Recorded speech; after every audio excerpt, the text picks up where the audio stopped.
Hello and welcome to pianotechnique.org podcast. My name is Jovan Hadjiđurić. I'm a pianist and web developer, and I'm joined by Alan Fraser, creator of the Craft of Piano Playing method and master teacher at Alan Fraser Piano Institutes. We're kicking off this podcast by trying to figure out the appropriate name for it. Yeah, I think Alan Fraser Institute podcast would be good. Sounds good, yeah. And then we can always introduce ourselves at the beginning, just briefly. So why don't we just do that? You first. Okay, so I'm Alan Fraser. I'm a pianist who lives in Serbia, but originally from Canada, and I've developed a new approach to piano technique for books, many institutes, many presentations at various conventions all over the place. Well, anyway, that's a little bit about me, and my sidekick here, Jovan Hadjiđurić. Go ahead. All right, so my name is Jovan Hadjiđurić. I also live in Serbia at the moment. I am a former pianist turned web developer. I guess. Who still plays piano. Who still attempts to play piano, despite the really bad accident that happened 3 years ago, and where I broke my arm in 4 different places. But getting back there, I been studying with you for several years. Actually, I think I started in 2003 and graduated in 2007. Moved to the U.S. to study with Kemal Gekic 2010, and started pianotechnique.org in 2014 while living in on my friend's air mattress in Lincoln, Nebraska. Right. So that's a little bit about me. All right. So, I wanted to ask you, you've been traveling a lot, been teaching a lot. Just give me like last couple of places you went to teach, and what did you do there? This summer actually was a very successful series of institutes. I had 6 different institutes, which is a new high for me in North America. Wow. Nice. Plus the ones in Europe, where I'm doing an institute in Overveen in the Netherlands, and in Paris, and at La Grande Rosée, just south of Paris, in a lovely stone farmhouse. Yeah, I saw that one. That's it looks beautiful. The place, I mean. The place is absolutely beautiful. There's a really wonderful concert D, a Steinway D there, and a few old Pleyels and Gavos and things like that. So it's lots of pianos to practice on for the participants, and just a lovely setting. And we had a very successful institute there, and in North America as well. And one thing, I'm still working with Kemal Gekic. I play for him regularly, and I also go back to Montreal and lock horns with Phil Cohen, my old teacher, who first set me on this path to developing a new approach to piano technique. So new ideas are developing, and new forms of empowerment for the hand and for musicianship at the keyboard are continually developing in these institutes. So it's always a question of cross-fertilization. I call it the Alan Fraser Piano Institute rather than a workshop or a seminar or a master class, because I'm really interested in sharing the ideas and developing them further together. Yeah, because you learn from your students as well, so it's a mutual experience. Yeah. So this year, actually just lately, the most important new idea is, or the idea that's taking on a new central focus, is the idea of opposition of the thumb to the fingers, which is a very, very different movement from flexing the thumb or from adducting the thumb. And the latter two tend to inhibit the hand's movement, but thumb opposition really empowers the hand. And so we're looking at new ways and different ways of bringing that kind of hand organization to the keyboard, because of course it's not at first evident, how could you use thumb opposition when you're playing the piano, because the keyboard's flat, and when you oppose your thumb to the fingers, it's going in the opposite direction. Yeah. You said it in one of the videos I've been editing. You said, like, if you use the thumb the way it was supposed to be used, you wouldn't be able to play the piano. That's what you said. like to move it But and actually, like back and forth. That movement is always present, and that movement is the one that brings the hand into an elastic state, a potent state. And without that movement, the hand is relatively inert, and everything you do at the keyboard feels difficult and it feels sluggish. And when you get that sense of, oh my God, my thumb actually wants to come around here and oppose itself to the fingers, the whole hand galvanizes. It's quite fascinating. And the last few institutes have been really an exploration in how best to bring that organization to various situations in the repertoire, and the results have been really spectacular.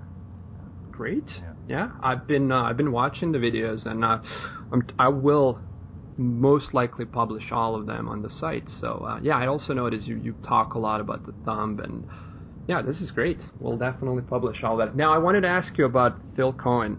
I always wanted to publish your lessons with Phil. How do you feel about that? Would I be able to? Would you let me do it? I'm quite open to publishing these lessons. They're a little bit hard to watch because he rambles on and he discourses about this and that and wanders all over the place, and then you hardly understand what it's got to do with piano playing at all, but in the end you find your hand all of a sudden has a new ability, or there's some new insight into it. It's kind of mysterious, but very, very enlightening, and I consider Phil to be the Moshe Feldenkrais of the piano world. He has an insight into the workings of the hand and the workings of the musical mind and the musical soul, and a way of consolidating all that, of bringing it all together, which is quite unique. You know, it's great. Studied with many people all over the place, and this is really something that I've never come across anywhere else except in his studio in Montreal. We'll link to him, and hopefully there are some videos online. If not, then we'll publish it. But how would you compare his teaching and approach to Kemal's? I'm just curious. That's a wonderful question, because they seem to be diametrically opposed. They seem to be, like Kemal is very practical, and when I study with him, he gets me playing with a big sound, a sound that's going to fill a hall, a sound which is highly orchestrated, and Phil is into these incredible details of sliding the fingers around between two keys and sensing the subtle relaxation in various parts of the body, and it all seems to be very removed from the basic pragmatic exigencies of the concert stage. So at first sight, they seem to be really diametrically opposed, as I said. But what's happening is that Phil's subtle work changes the neurology. It changes the actual sensorial experience of the muscles in the hand and the arm, and it makes the hand more able to do the really demanding things that an artist like Kemal is asking, because playing the piano at that level, it really is physically demanding. But when the hand is working against itself, that makes it 10 times worse. It actually makes it impossible. So Phil's work and these subtle adjustments are making the hand more light and more an organic unity, able to do extraordinary things at the keyboard. So that diametrically opposed is only on the surface. When you dig a little deeper, both of them are presenting a new dimension in piano technique, each in their own way. That's interesting. Working with Kemal, I was always asking, well, never asked him, but it was always like, does he think about all these things when he plays so, marvelously? Does he ever, pay attention to his technique, or it's all like innate? And like, it was always like, how does he do it? How is it possible? Does he ever think? We should bring him on the podcast and and ask him all of these questions. But yeah, it was well, I can answer for him to a certain extent. Is that he likes to say that he doesn't think about it, and we always used to have these arguments about you can't play the piano when you're thinking about your ribs or wrist or whatever. Yeah, but that's what he said. But actually, for instance, he had to learn the Brahms Piano Quintet in like a day. He had this concert, and he just, and so he's busting his brain, practicing 18 hours just to learn the text and get ready for this concert the next day. And he told me in the middle of all that, oh my God, I discovered this finger movement that I've been looking for 20 years.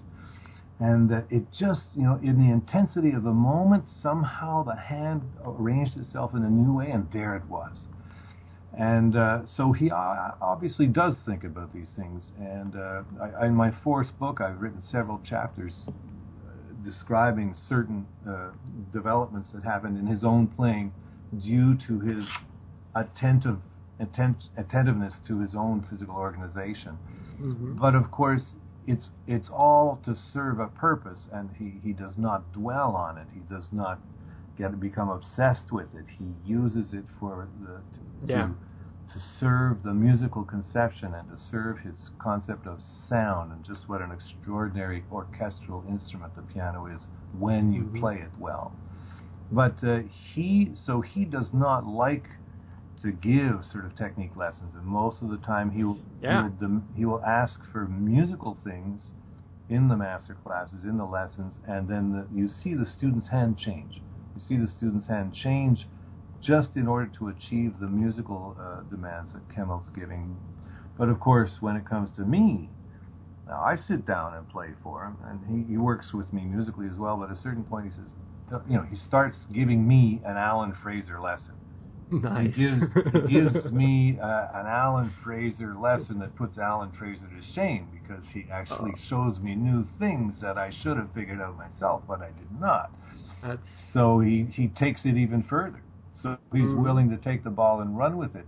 So obviously he's very aware of what he does physically. He does not like to place too much weight on the physical, because then the musical kind of gets obscured, and you kind of get sidetracked, which he does not want. So he's very, very much in command, although he did achieve a great deal physically, intuitively at a very young age. He played extremely well when he was young. Yeah, that's interesting. Yeah, he did not rest on his laurels. This is the interesting thing. He played. When he was 20, he could play the Liszt Sonata, note perfect, in one take for Yugoslav television. Sit down and play it. And amazing things like this, and the Italian Concerto, and all sorts of stuff. But he did not rest on his laurels. That, for him, became a starting point to a 30-year investigation, deepening and widening and going to places that people have never been before in terms of technique and for sure. musical content that can come out. That's for sure. I mean, there's that funny anecdote that he showed up in his first lesson with Yokut, right? Mm-hmm. And she told him, like, all right, so this year we're going to be working on this and that sonata, all of this program. And he shows up the next lesson and he plays the whole, like, everything for her, right? That's right. That's just insane. Crazy. All right, so here's something I wanted to ask you. All of your French institutes, at least we have at least 3 of them are in French, right? And I think only a couple of people can understand. We have a couple of French users on the site. I was thinking about building some sort of system where we can have those users slowly translate what you're saying, basically, and put it in some kind of subtitle and then display it on the side. Do you think we should do it, or? That's a wonderful idea. It's a wonderful idea. Yeah. I wish I had time to do it myself, but I simply don't. If we can rely on people who are watching the videos to put in translations in subtitles, that'd be wonderful. I can make some kind of system where they are watching it and just writing down and translating things in English, and then it automatically builds up a subtitle file and loads it automatically. I still have to figure out how to do it, but I'm pretty sure it's possible. Wow. It's not it's been done before, I think. So that's the first question. The second thing I want to do, it was suggested to me by another user. I forgot her username, but she asked if we could have a repertoire list that, like, pieces that you work on, but list of the pieces that you worked on. And I was thinking maybe I can do the same thing, build some kind of functionality where they can tag a piece. So let's say you're talking about push-ups, but it's in the context of C major Chopin, Opus 10, number 1, and then they show up and they're like, okay, this is that piece, and they just tag it. So what do you think of that? That should be. I think that's something I've been hoping for a long time. That in addition to the list of tags which you have, and in addition to your ability to type in any tag and then see what comes up, that you go to a page and there's a complete list of all the repertoire that's been loaded, that's been addressed in the lessons that are on the site. So you go, okay, we've covered Beethoven Opus 109, Opus 7, Opus 14 number 1. We have not yet covered the ones that aren't on the list, and so people can see it at a glance. I think that would be really great. To have that. That's relatively easy to make. I'm just thinking, should I do it myself, or get somebody to do it, or let people do it themselves? That's another thing. If you let people do it themselves, it won't happen. So I mean, all the lessons on the site, when I upload a lesson, it's got in the file name. There's always the repertoire that. Oh yeah, that's true. So if when we upload it, we automatically just dumped that repertoire thing into the master library page. That would be a way of doing it. Yeah, and then you can go and browse Chopin only, and then see available pieces that Exactly. Because if you're working on something, great. Yeah, should definitely do that. Yep, great, cool. So another question is, what are you planning to do in the next month or so? Like, do you have any new institutes coming up, lectures, master classes? It's a little bit slow at the moment, but in November I'll be doing an institute in Paris. It's almost full already, but there are a couple of places left. And we found, I'm teaching in a house that has a piano, no extra pianos there, but we found a music store in the neighborhood with piano studios, so there will be practice facilities there. And we've also found a place to do the Feldenkrais awareness through movement lesson in the neighborhood. So it's all very local, and that's in the east end of Paris, in the 19th arrondissement. That's November 7th to 11th.